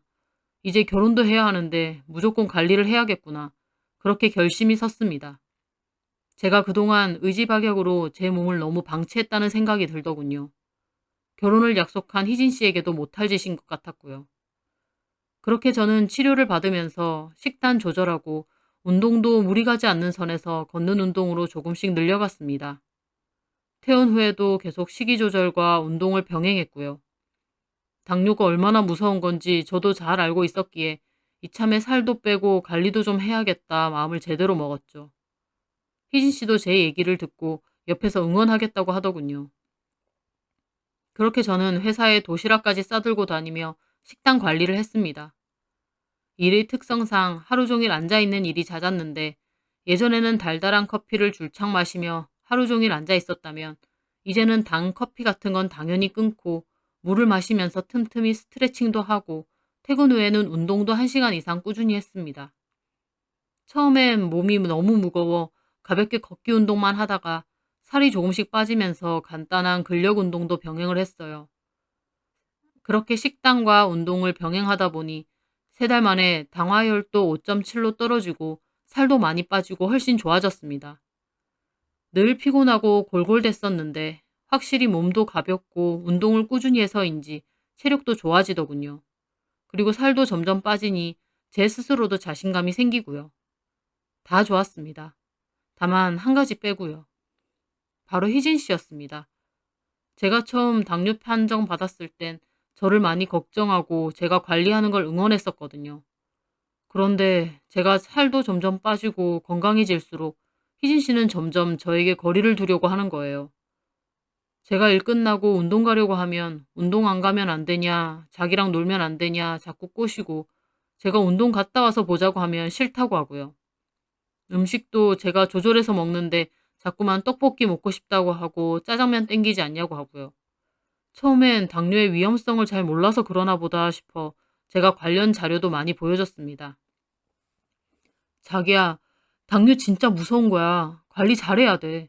자기랑 결혼해서 행복하게 잘 살려면 나 진짜 이 약 물고 관리해야 된단 말이야. 그렇지. 그렇긴 한데 자기가 맨날 이런 것만 먹고 운동만 하면 삶에 낙이 없잖아. 아니야. 막상 마음 잡고 식단 관리하니까 오히려 너무 단 거, 자극적인 거 안 땡겨. 당이 당을 더 부른다고 야채 많이 먹고 하니까 그런 게 더 맛있고. 그래? 잘 됐네. 아이러니하게도 제가 살을 빼고 건강해져 갈수록 저에 대한 희진 씨의 애정은 없어지더군요. 결혼 준비에 대한 얘기를 해도 시큰둥하고요. 그때는 내가 뭘 잘못했나, 내가 몸 관리한다고 너무 무신경했나 정도로만 생각해서 더 잘하려고 했습니다. 그런데 그게 아니더군요. 결혼 준비도 다시 해야 되고 약속을 잡으려고 해도 자꾸만 이 핑계 저 핑계를 대며 미루는 겁니다. 저도 뭔가 이상하다는 느낌은 들었습니다. 그러다가 결국 그 장면을 보게 되었습니다. 주말에 제가 결혼식장 보러 가자고 했더니 몸이 안 좋아서 쉰다고 하더군요. 저는 알겠다고 했는데 걱정이 돼서 죽을 사들고 희진 씨 집 근처로 가게 되었어요. 집 근처에 차를 대놓고 전화를 했는데 전화를 안 받는 거예요. 많이 아픈가 싶어서 죽만 주고 가야겠다 생각하던 차에 갑자기 대문을 열고 희진 씨가 나오더군요. 전혀 아픈 사람 같지가 않았습니다. 화장도 곱게 하고 머리도 세팅이 다 되어 있고 원피스도 입고 있더군요. 저는 뭐지? 싶어 보는데 그 앞에 차 한 대가 서고 거기에 타는 거예요. 뭔가 있다 싶은 저는 따라가야겠다는 생각이 들어 약간의 거리를 두고 그 차를 따라갔습니다. 그렇게 차는 얼마 가지 않아 한 음식점 주차장에 멈췄어요. 저는 근방에 임시 정차를 해놓고 몰래 지켜보고 있었는데 운전석에서 한 남자가 내려서 희진 씨와 다정하게 안으로 들어가는 거예요. 정말 충격이었습니다. 저한테 아프다고 해놓고 다른 남자를 만났으니까요. 그런데 제가 더 충격이었던 건 뭔 줄 아세요? 그 남자가 정말 뚱뚱했던 겁니다. 예전에 저보다 더요. 유명한 타이어 캐릭터처럼 뚱뚱한 남자가 희진 씨와 음식점 안으로 들어가는 거예요. 저도 주차를 해놓고 그 음식점 안으로 들어갔어요. 직원분이 안내를 해준다 했는데 저는 일부러 희진 씨 근처 자리를 가리키며 저기 앉겠다고 했죠. 그리고 슬금슬금 몰래 그 두 사람을 보고 있으니 희진 씨와 그 남자 서로 엄청 다정하더군요. 그 두 사람은 마주 앉지 않고 옆자리에 나란히 앉았어요. 저랑도 그렇게 자주 했거든요. 그러면서 그 남자 팔이며 배며 만지는 거예요. 저한테 했던 것처럼요. 저는 아무거나 대충 시키고 계속 훔쳐봤습니다. 역시나 희진 씨와 그 남자가 앉아있는 테이블에는 많은 음식이 오더군요. 희진 씨는 역시나 앞접시에 조금 덜어서 먹고 그 남자는 그 많은 음식을 입이 미어 터져라 먹는 겁니다. 그 모습을 보는 희진 씨의 사랑스러운 얼굴을 보는 순간 저는 이상하게 몸에서 소름이 돋더군요. 분노보다는 이상하게 소름이 돋는 거예요. 저는 떨리는 손으로 희진 씨에게 전화를 걸었는데 폰을 쓱 보더니 그냥 거절을 누르고는 그 남자만 하염없이 보더라고요. 저는 더 이상 못 참고 그 테이블로 다가갔어요. 제가 옆에 우뚝 서자 희진 씨는 놀라더군요. 그 남자도 입이 미어 터져라 먹다가 저를 보고 눈을 꿈뻑이고요. 경호 씨, 여기 어떡해? 아프다며? 제 말에 희진 씨는 막 눈알을 굴리더군요. 그 남자는 음식을 억지로 삼키고 저에게 물었어요. 누구세요? 저는 그 남자를 가만히 쳐다봤습니다. 마치 몇 개월 전 제 모습을 보는 것 같았어요. 누구야? 남자는 이번에 희진 씨에게 묻더군요. 희진 씨는 제 팔을 확 잡아 끌고는 밖으로 나갔습니다. 밖으로 나온 저는 따졌어요. 저 남자 누구야? 바람 피는 거야, 지금? 희진 씨는 짜증스러운 얼굴로 그냥 한숨만 푹푹 내쉬더군요. 나 지금 좀 혼란스러운데, 바람 피는 것도 피는 건데, 저 남자도 나만큼 뚱뚱하네? 이거 우연이야? 제 말에 희진 씨는 고개를 끄덕였습니다. 응, 우연이야. 그게 말이 돼? 너 뭐야 도대체? 뭐가? 너 혹시 뭐 뚱뚱한 남자만 좋아하고 그런 거 있어? 제 말에 희진 씨는 노골적으로 비웃더군요. 그런 게 어딨어? 그런 게 어딨긴. 그럼 이게 우연이란 말이야? 내가 뚱뚱할 땐 나 좋다더니 내가 살 빼고 관리하니까 시큰둥해졌다가 저런 남자랑 바람을 핀다고? 그게 왜? 내 취향이야. 그래, 나 바람 핀 거 맞아. 저 남자가 좋아. 그러니까 우린 그만하자. 왜 좋은데? 저 남자가 뚱뚱해서? 제가 그렇게 말하니까 갑자기 소리를 거기서 지르는 거예요. 아, 짜증나게 하지 말고 그만하자고. 진작 마음 떴는데 말 못한 건 내가 미안해. 질척거리지 말고 끝내자. 나 자기 이제 별로야. 사실 별로인 거 꽤 됐어. 언제 말해야 되나 타이밍만 봤어. 차라리 잘 됐네. 우리 그만하자. 저는 그 순간 이 사람이 내가 아는 사람이 맞나 싶었어요. 그렇게 생글생글 잘 웃고 말도 조근조근 다정하던 그 여자가 갑자기 악다구니를 쓰며 그만 만나자고 하는 거예요. 처음 본 표정을 지으면서요. 순간 바람을 누가 폈나 싶더라고요. 그렇게 제가 놀라서 벙쪄 있는 동안 희진 씨는 다시 가게 안으로 들어갔어요. 저도 너무 얼떨떨해서 따질 생각도 못하고 그대로 운전하고 집으로 돌아왔습니다. 그리고 집에서 가만 생각을 정리하니 너무 열받는 거예요. 바람은 자기가 펴놓고 걸리니 일방적으로 깨지자 어쩌자 뻔뻔하게 나오는 게요. 그래서 그날 밤 제가 전화를 했죠. 몇 통이나 안 받다가 받더군요. 야, 내가 아까 너무 황당해서 그냥 왔는데 너 지금 뭐 하는 거야? 우리 결혼까지 약속했던 사이야. 근데 바람 펴놓고 일방적으로 깨니 많이 뭐 하는 짓이야? 이제 경호 씨가 싫다고. 싫은데 억지로 결혼해?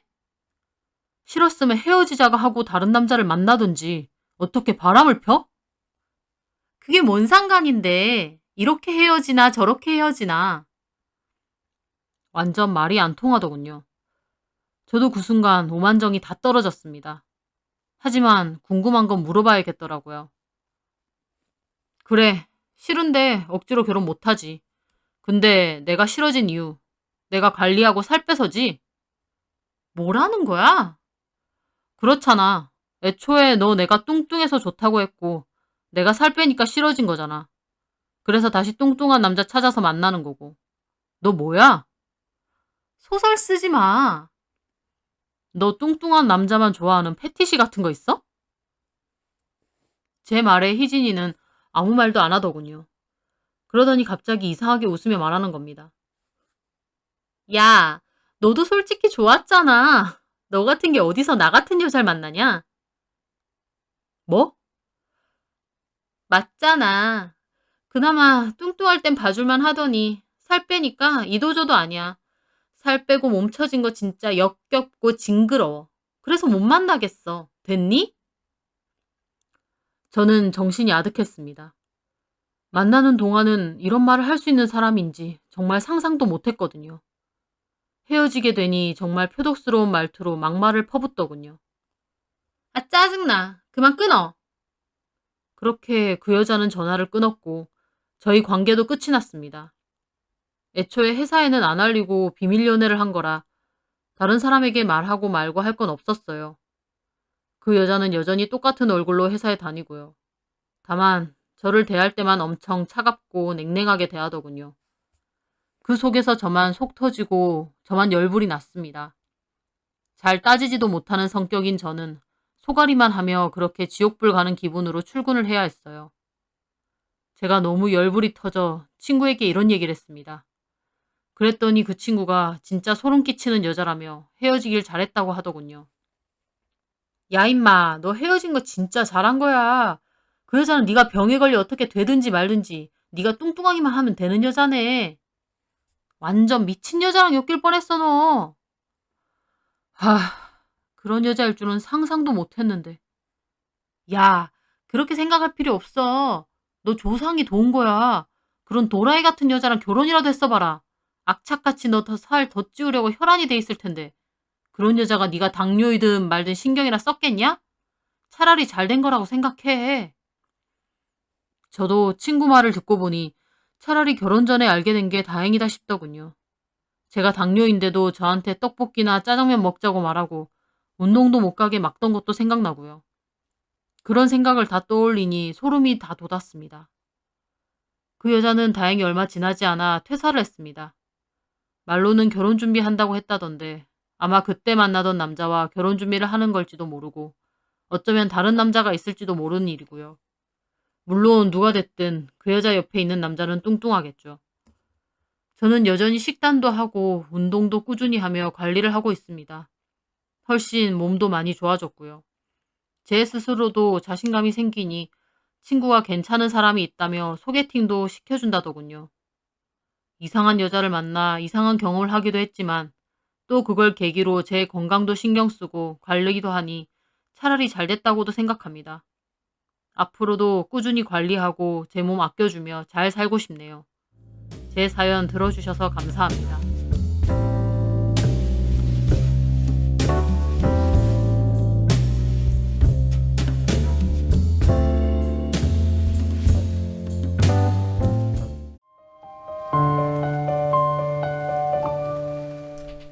안녕하세요.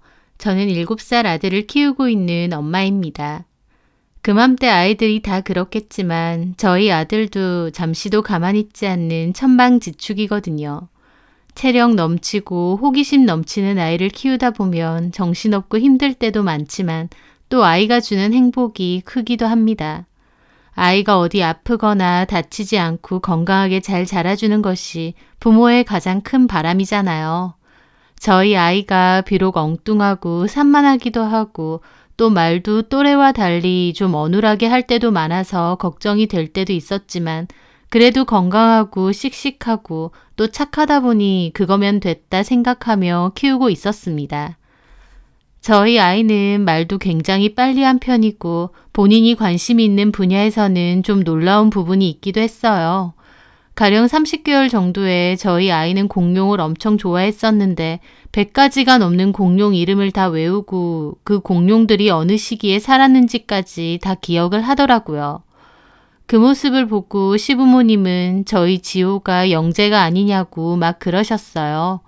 하지만 저는 다른 아이들도 비슷하다고 말씀드렸죠. 그맘때가 아이들 지능이 확 발달되는 시기다 보니 많은 부모님들과 조부모님들이 자신의 아이를 영재로 착각을 많이 한다더라고요. 솔직히 저나 남편이나 평범한 지능의 사람들이기도 하고 또 그런 부분 말고는 오히려 저희 지호는 또래보다 좀 더디거나 어눌한 부분이 많았거든요. 특히나 아이가 커서 한글을 떼야 했는데 한글 공부하는 걸 싫어하고 공부만 하자고 하면 도망도 잘 가고 집중을 안 하더라고요. 그래서 집중력이 좀 부족하구나, 집중력을 키울 수 있도록 도와줘야겠구나 정도는 생각을 했죠. 하지만 큰 문제는 없었고 아이에 대해서도 별다른 기대나 생각도 없었습니다. 저는 기대가 오히려 아이를 망친다고 생각하는 주의이기 때문에 아이에 대해서 일부러라도 기대를 하지 않으려고 노력을 한 편이었거든요.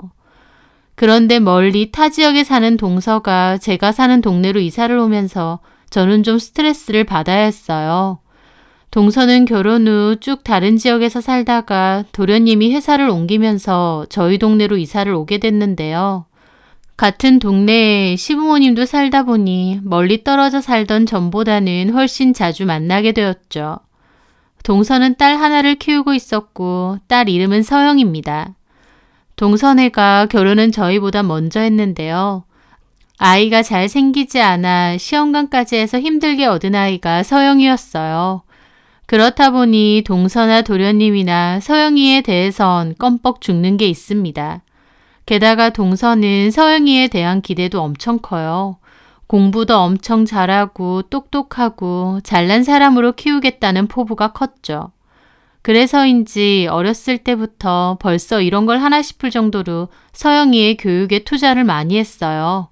어렸을 때부터 미술, 음악, 발레, 방문 창의력 수업에 중국어나 영어 수업도 틈틈이 받았죠. TV는 일절 보여주지 않아서 집에는 TV가 아예 없다고 하더라고요. 대신 무조건 책을 읽힌다고 했습니다.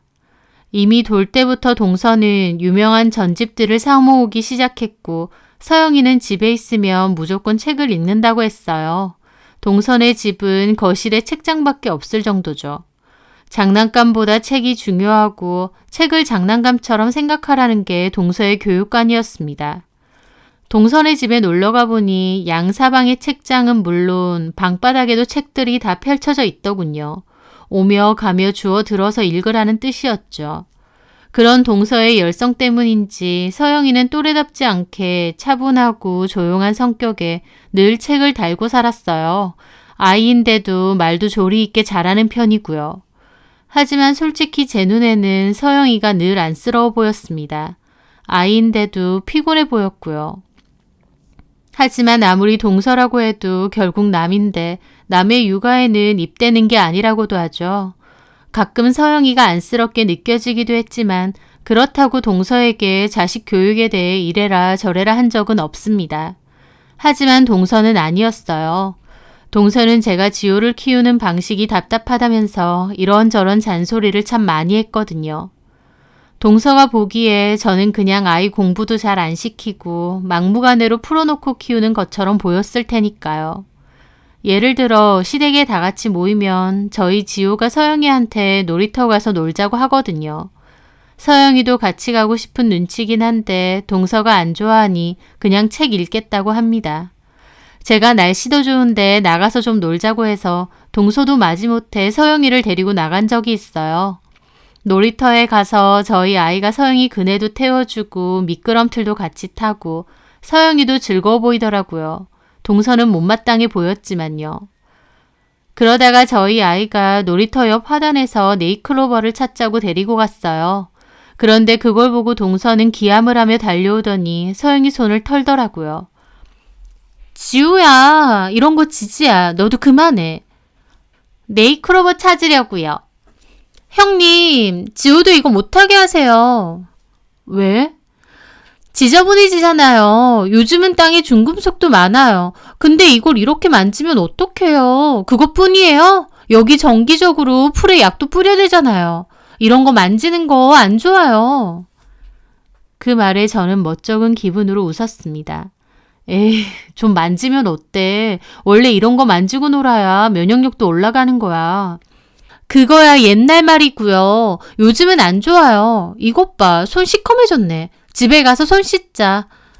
동서는 그만하고 들어가자고 하더라고요.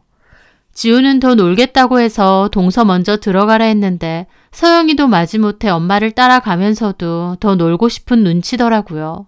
저는 그런 서영이가 짠하게 느껴졌죠. 한창 뛰놀기 좋아하는 나이인데 싶고요. 그렇게 지호와 놀다가 집에 가보니 서영이는 소파에 앉아 책을 읽고 있더라고요. 지호는 TV를 좀 본다고 했고 저는 보고 싶은 만화 있으면 좀 보라고 했습니다. 그런데 또 동서가 즐겁을 하더니 저한테 뭐라고 하더라고요. 아, 형님, 애한테 그렇게 TV를 마음대로 보라 그러면 어떡해요. 조금만 보여줄 거야. 아, 안 좋아요. 책을 읽어주셔야죠. 그러면서 동서는 지호가 들고 있던 리모컨을 뺐더니 책을 읽자는 겁니다. 지호야, 너 한글 잘 읽어? 이거 한번 읽어봐. 그래서 저희 아이가 더듬더듬 읽다 보니 동서는 큰일이라도 난 양 또 즐겁을 하며 아이를 보는 겁니다. 이제 지호도 초등학생인데 이렇게 더듬더듬 읽으면 어떡해. 세상에. 저희 아이도 머쓱해하길래 저도 그냥 웃으며 말했죠. 한글 뗀 지 그렇게 오래 안 돼서 그래. 네? 초등학교 1학년인데 한글 다 뗀 지 얼마 안 됐다고요? 아, 형님 진짜 너무 무심하시다. 뭐가? 형님, 진짜 형님 성격 좋고 무던하신 건 알겠는데요. 아무리 그래도 자식 교육에는 신경 좀 쓰세요. 적어도 다른 아이들이랑 비슷하게는 맞춰줘야 애도 스트레스 안 받는다고요. 지호 그런 걸로 스트레스 잘 안 받아. 속에선 다 쌓인다니까요. 겉으론 안 그래도. 아, 형님은 진짜 교육에 너무 무심하셔. 저는 그냥 멋쩍게 웃고 말았죠. 저보다는 오히려 저희 남편이 집에 가는 길에 재수 씨는 말을 너무 막 한다고 듣기 싫어하더라고요. 서영이나 잘 키우지 왜 가만히 있는 지호 보고 자꾸 그러냐면서요.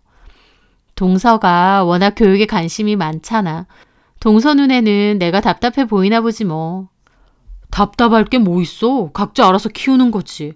비교하긴 그렇지만 솔직히 내내 앉아서 책만 읽고 말도 잘 안 하는 서영이보다 잘 먹고 잘 놀고 주변 친구들한테도 스스럼 없이 말 잘 거고 인사 잘하는 우리 지호가 훨씬 건강해 보여. 그건 우리 생각이고 우리가 좀 교육에 관심이 없긴 하지. 공부할 애는 알아서 해. 안 하는 애는 잡아 앉혀놔도 안 하는 거고. 지호가 꼴등해도 괜찮아? 오! 건강하고 착하기만 하면 돼. 생각만 똑바르면 되는 거고. 멋있네 우리 남편. 남편과 저는 그런 점에선 육아관도 잘 맞았습니다. 꼴등을 하더라도 착하고 건강하면 된다는 주의였거든요. 저도 초반에는 동서가 뭐라고 하든 별로 신경 안 썼습니다. 하지만 종종 만나면서 자꾸 동서에게 이런저런 말을 듣게 되니까 어느 순간 저도 신경이 쓰이기 시작하더라고요. 왜냐면 자꾸 저한테 형님, 제가 걱정돼서 그러는데요. 지호요. 너무 산만한 것 같아요. 지호가? 네, 형님은 못 느끼시겠어요? 이게 부모가 볼 때는 모르겠지만 객관적으로 보면 보이거든요. 제가 보기엔 지호 진짜 좀 산만해요. 게다가 말할 때도 마음만 급해서 막 두서없이 말하고 어쩔 땐 너무 어눌하게 말하는 것 같기도 하고. 동서는 걱정돼서 그런다지만 솔직히 부모 앞에서 자식 욕하는데 기분 좋을 사람이 어딨나요? 저는 그냥 그렇느냐 하고 말았지만 기분은 상하더라고요. 제가 기분 상한 눈치를 주는데도 동서는 계속 지호 학교에선 별말 없느냐, 주변 엄마들은 별 얘기 없느냐 그러는 겁니다. 저도 짜증나서 한마디 했죠. 그 정도는 아니야. 학교도 잘 다니고 친구들도 많고. 제가 보기엔 아니거든요. 제가 워낙 육아하는 것도 교육에도 관심이 많잖아요. 관련 책도 많이 읽고 강의도 많이 들어서 솔직히 반 전문가나 다름없거든요. 근데 무슨 말이 하고 싶은 건데? 제가 따지듯 묻자 동서는 뭐라고 하려다가 그냥 우물쭈물 아니라고 하고 말더라고요. 가만히 있는 저희 아들 보고 자꾸 문제가 있다는 식으로 말을 하는 걸 보니 저도 열받는 겁니다. 게다가 시부모님께도 그런 말을 한 겁니다. 하루는 어머님 댁에 반찬 가지러 갔는데 어머님이 밥 먹고 가라고 하셔서 식사를 했거든요. 근데 밥 먹다가 어머님이 망설이다가 하시는 말이 저기 근데 지호 뭐 검사 같은 건 안 받아도 되니? 그러시는 겁니다. 무슨 검사요 어머님? 아니 서영애미가 자꾸 지호 너무 산만하다고 말도 좀 어눌하고 혹시 문제 있는 거 아니냐 그러던데. 저는 속에서 스팀이 확 올라오더라고요. 어머님한테도 그런 소리래요? 너한테도 했어? 엄청 했죠. 그런 거 아니에요 어머님. 나도 아니라고 했지. 쓸데없는 소리 말라고. 네가 전문가냐고. 근데 둘째가 자꾸 자기는 반 전문가라면서 양상이 그렇다고 그러는 거야. 무슨 양상요? 몰라. 뭐 이름이 있던데. 혹시 ADHD 얘기하시는 거예요? 집중력 결핍장애? 맞아 그거. 저는 그 말을 듣는데 동서한테 전화해서 따질까 싶더라고요. 자기가 보기에 저희 지호가 좀 산만하고 말도 어눌해 보인다고 왜 함부로 주변 사람들에게 그런 말을 하고 다니나요? 말이 좋아 걱정이지 솔직히 진짜 걱정도 아니잖아요. 아니, 동서 진짜 왜 그런데요? 지호가 뭘 어쨌다고요? 근데 걔가 그런 쪽으로 관심도 많고 공부도 많이 했다잖아. 나도 처음엔 쓸데없는 소리 말하라 했는데 얘가 자꾸 그러니까 나도 걱정이 되는 거야. 걱정하지 마세요, 어머님. 학교 잘 다니고 선생님도 아무 문제 없대요. 좀 산만한 부분이 있긴 한데 심각한 정도도 아니라고 하셨고요. 오히려 똘똘하고 가끔 생각지도 못한 답을 할 때가 많다고 그러셨어요. 그러니? 네. 지호 가르치고 같이 있는 선생님이 아무 문제 없다고 하시는데 자주 보지도 않는 동서가 뭘 한다고 그런 소리래요. 진짜 선무당이 사람 잡겠네. 어머님, 다음번에도 동서가 그러면 그만 좀 하라고 얘기 좀 해주세요. 걔도 걱정이 되니까 그런 거겠지. 조카잖아. 저는 진짜 동서가 선을 넘는다 싶었습니다. 자기가 오은영인가요? 왜 가만히 있는 저희 아들 보고 ADHD 같다느니 뭐니 진단을 내리는지. 저는 한 번만 더 그러면 나도 면전에다 뭐라고 해야겠다 싶었죠. 그런데 그 후에는 동서를 보는 게 쉽지 않았습니다. 저는 주말에도 종종 시댁에 와서 있을 때가 많은데요. 그전에는 동서도 자주 왔었거든요. 그런데 어느 순간 와도 도련님만 오시더라고요. 왜 그런가 했는데 나중에 어머님한테 듣고 얼마나 기가 막혔는지. 알고 보니 지호가 말도 어눌하게 하고 정신 사납게 굴고 TV 보고 방방 뛰어다니는데 그걸 서영이가 배울까봐 걱정돼서 못 오겠다는 겁니다. 한마디로 자기 딸 물들까봐 오기 싫다는 거죠. 그 말 듣는데 저 너무 열받아서 동서한테 전화 걸었습니다. 저희 아들이 무슨 바이러스인가요? 물들긴 뭘 물드나요? 동선 안 돼. 네, 형님. 어쩐 일이세요? 동서 진짜 왜 그래? 뭐 서영이한테 지호 성격이 물들까봐 오기 싫다 했다며? 어머, 어머님한테 들으셨어요? 그래. 어머님은 그런 말을 왜 전하시지? 하여튼 뭐 틀린 말은 아니잖아요. 뭐라고? 뭐가 아닌데? 말더듬이 옆에 있으면 정상인 사람도 말더듬이 된다는 말 모르세요? 지호 막 말도 버벅거리고 정신없이 말하잖아요. 두서없이. 우리 서영이는 말도 어순 지켜서 똑바로 잘하는데 괜히 지호 옆에 있다가 덩달아 옮으면 어떡해요. 뭐라고? 그리고 전에 지호가 TV 보고 있는 거 서영이도 옆에서 본 모양인데 집에 와서 TV 보여달라고 난리가 났어요. 그전에는 TV 좋아하지도 않은 앤데 지호 때문에 한번 보고 나서는 TV 사달라 난리가 났다고요. 저희 서영이가 그러는 애예요? 괜히 쓸데없이 TV 보여줘가지고. 아니, 그럼 동서가 안 틀어주니까 지호도 안 봐야 돼? TV 뭐 좋은 거라고요. 그런 데서 배울 게 하나라도 있는 줄 아세요? 책을 읽혀야죠.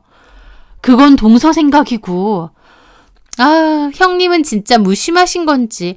형님, 지호가 TV를 많이 봐서 더 산만한 것도 있어요. 기질 자체도 산만한데 정신없는 TV 보니까 더 그런 거라고요. 동서가 뭔데 지호 기질이 산만하고 어쩌고 확정을 짓는 거야? 동서가 전문가야? 형님, 자꾸 반발만 하지 마시고요. 센터 한번 가보세요. 제 말 맞을걸요? 뭐라고? 솔직히 만약 지호가 제가 생각하는 건 맞으면요. 하루라도 빨리 치료받고 약물 치료도 해야 돼요. 하루라도 빨리 받아야 그나마 정상애를 따라갈 수 있다는 거 모르세요? 점점 말 다 했어 정말? 저는 고함을 질렀습니다. 자기가 의사도 상담사도 아닌데 지 마음대로 아주 저희 아이한테 문제가 있다고 확정지어 말하더라고요.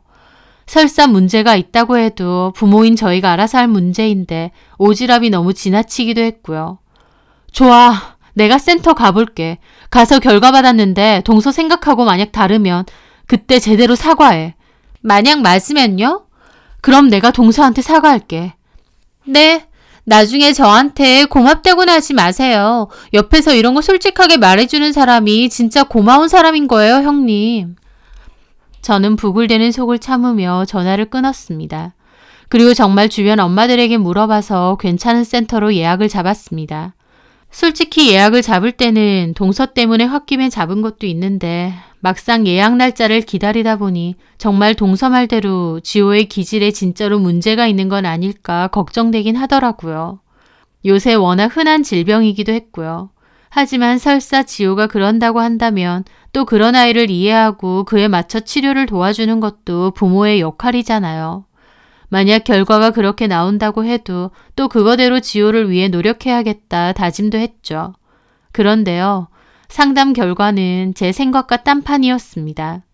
센터 소장님이 아이 지능 검사를 해보라며 권유를 하시는 겁니다. 소장님이 보시기에 오히려 영재성이 있어 보인다며 확실한 검사를 따로 받아보라는 거였죠. 저는 좀 얼떨떨한 기분이었습니다. ADHD인지 아닌지 확인하러 갔는데 지능 검사를 해보라고 하니까요. 저는 소장님의 조언대로 전문 검사를 해주는 센터에서 웩슬러 지능검사와 종합심리검사를 함께 진행했습니다. 진행은 선생님과 상담을 먼저 하고 그 후 지능검사와 심리검사를 함께 진행, 마지막으로 엄마 아빠 성향검사를 하더라고요. 그리고 검사 결과는 한 달 정도 뒤에 나온다고 하고요. 그렇게 한 달 뒤 검사 결과 및 상담을 하러 남편과 함께 센터에 방문했는데요. 저희 지호는 웩슬러 지수 140에 0.4% 영재 판정을 받게 되었습니다. 특히나 작업기억 척도에서 굉장히 높은 지수가 나왔다고 알려주시더라고요. 남편이나 저나 얼떨떨했죠. 상담을 하면서 제가 물었죠. 지호는 평소에 좀 산만하고 말도 좀 어눌하게 한다고. 그랬더니 소장님 하는 말이 영재인 아이들은 머릿속에 생각이 워낙 많은데 원인과 결과 말할 때 어리면 그 훈련이 완벽하게 되지 않아서 조리 없이 툭툭 내뱉게 되는 경우가 많다고 했습니다. 그렇다 보니 그냥 보기에는 말을 두서없이 하거나 어눌해 보이고 어설프게 말을 하는 것처럼 보이기도 한다는 거였죠. 영재인 아이들은 머리는 비상하게 좋은데 반해 몸도 마음도 아이기 때문에 그 간극 때문에 스트레스도 많이 받고 예민한 기질이 많다고 하시더라고요. 하지만 저희 지호는 저희가 워낙 풀어놓고 스스럼 없이 키운 탓인지 사회성도 좋은 편이고 긍정적인 기질을 가졌다고 하더라고요. 그 교육 방향과 육아 방향에 대한 피드백도 듣게 되었고 저도 아이의 영재성을 잘 이끌어줄 수 있도록 부모도 공부를 많이 해야 된다는 조언도 들었습니다. 그렇게 뜻밖의 결과를 안고 돌아왔는데 얼마 뒤 어머님 생신이 있어서 시댁에 다 모이게 되었어요. 어머님이 그 전에 전화가 오셔서 검사 결과 들었냐고 하시길래 생신 때 가서 말씀드린다고 했었죠. 그렇게 다 같이 모이게 되었고 그날은 동서도 왔습니다. 저는 동서랑 한판 싸운 탓에 좀 서먹하게 있었죠. 그렇게 식사 도중에 어머님이 검사 결과 나왔느냐 물어보셨어요. 그때 동서 얼굴을 봤는데 내 말 맞지? 라는 표정으로 저를 보고 있더라고요. 그래서 저는 코웃음을 치고는 가방에서 검사 결과지를 꺼냈습니다. 동서가 직접 봐. 뭔데요? 제가 말한 거 맞다고 하죠? 동서는 눈을 반짝이며 제 결과지를 받아들었습니다. 저게 진짜 걱정한 얼굴이 맞나 싶더라고요. 동서는 결과지를 보고 의아해하더라고요. 이게 뭐예요? 웩슬러 검사 결과지. 우리 지호 0.4% 영재래. 제 말에 동서 눈이 왕방울만큼 커졌습니다. 시부모님도 몹시 놀라시고요. 영재? 영재라고 우리 지호가? 네, 그렇다네요. 세상에 웬일이니. 겉봐라. 내가 지호 어렸을 때 공룡 이름 외우는 거 예사롭지가 않다고 했잖아. 어머나 세상에 우리 집안에도 영재가 다 있네. 동서는 놀라서 결과지를 한참이나 보고 있고 옆에 도련님도 거들어서 보고 있더라고요. 동서는 얼떨떨하게 묻더군요. 진짜예요, 형님? 그럼 진짜지 가짜겠어? ADHD가 아니라 영재라고요? 그렇다니까 몇 번 말해. 왜? 동서가 ADHD일 거라고 하곤 했는데 아니라고 하니까 섭섭해? 섭섭하다뇨. 형님 무슨 말을 그렇게 하세요. 그냥 너무 놀라서. 동서는 얼굴이 새하얗게 질려서 결과지만 한참을 보고 있더라고요. 이제 나한테 사과 안 해? 네? 동서가 말한 거 아니면 사과한다며. 제 말에 어머님도 동서한테 뭐라고 하시더라고요. 너는 참 주책이다. 네가 전문가도 아닌데 왜 가만히는 내보고 문제가 있니 없니 그래. 아니 저는 워낙 지호가 산만하니까. 산만하긴 뭐가 산만해. 저 나이 때 애가 다 그렇지. 애가 풀 죽어서 가만히 있으면 그게 정상이야? 그래 너 너무 서영이를 가둬놓고 키워. 애가 좀 나가서 놀고 그래야지. 허구한 날 책책책 적당히 해야지. 책 읽는 게 얼마나 좋은데요. 그러는 너는 읽어? 너 영진이한테 들으니까 학교 다닐 때 공부도 그렇게 잘한 거 아니라며. 근데 왜 서영이는 그렇게 잡느냔 말이야. 어머님의 말에 동서 얼굴 시뻘개져서 도련님 노려보더라고요. 도련님도 민망한 얼굴로 반찬만 뒤적이고요. 아니, 엄마가 물어보시길래 애 그만 잡고 그렇게 공부가 좋고 책이 좋으면 네가 해. 저도 같이 해요. 그리고 지호가 영재면 영재지. 왜 가만히 있는 서영이한테 그러세요? 서영이한테 그러는 게 아니고 너한테 그러는 거야. 하여튼 유난스러워가지고. 어머님! 동서는 얼굴 빨개져서 울 듯한 얼굴이더라고요. 저는 옆에서 어쨌든 사과는 하라고 했어요. 동서는 입이 대빨 나왔습니다. 알겠어요, 형님. 죄송하네요. 됐죠? 솔직히 형님 입장에선 좋은 거 아니에요? 저 때문에 검사했고 지호 영재인 것도 알았잖아요. 저 아니었으면 형님 성격에 검사나 해봤겠어요? 동서한테는 애가 영재인지 아닌지 너무 중요하겠지만 나는 아니거든.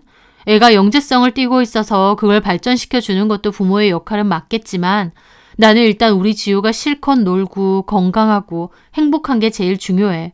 영재면 어떻고 아니면 뭐 어떡할 거야. 네. 형님이 제일 잘나셨네요. 형님 말하는데 어디서 믿고 와? 왜 저한테만 그러세요? 도련님도 동서한테 그만 좀 하라고 팔을 당기더라고요. 동서는 기분이 잔뜩 상했는지 밥도 전혀 안 먹고 뚱하게 있었습니다.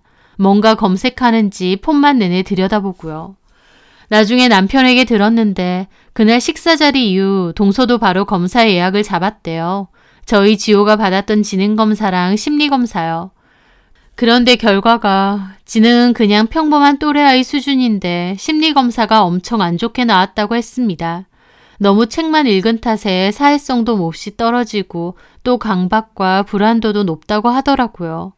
게다가 활자에 집착하는 증세도 있어서 책 읽는 것은 조금 자제하고 바깥 활동을 많이 해야 된다는 상담 결과를 들었다고 했습니다. 영재는커녕 오히려 심리가 불안하다는 결과까지 듣고 왔으니 동서도 완전 죽을 맛이었다고 하고요. 남편도 도련님 통해서 그 얘기를 듣고 저한테 얘기를 전해주더라고요. 도련님은 동서가 극성스러워서 서영이가 안쓰럽기도 하다면서 또 교육비도 너무 많이 들어서 등골이 휠 지경이라면서 저희 남편한테 하소연을 했다고 하더라고요. 동서는 지호도 영재인데 왜 서영이는 도리어 문제가 있다고 하는 거냐며 길길이 날뛰었다고요. 저는 동서도 진짜 어지간하다 싶었습니다. 제발 이제라도 딸을 위해서 강압적인 강요는 그만하고 애면 애답게 실컷 뛰어놀게 좀 해줬으면 싶더라고요. 저는 그 후 아이를 영재 프로그램에 참여를 시키는 것 말고는 똑같은 생활을 하고 있습니다.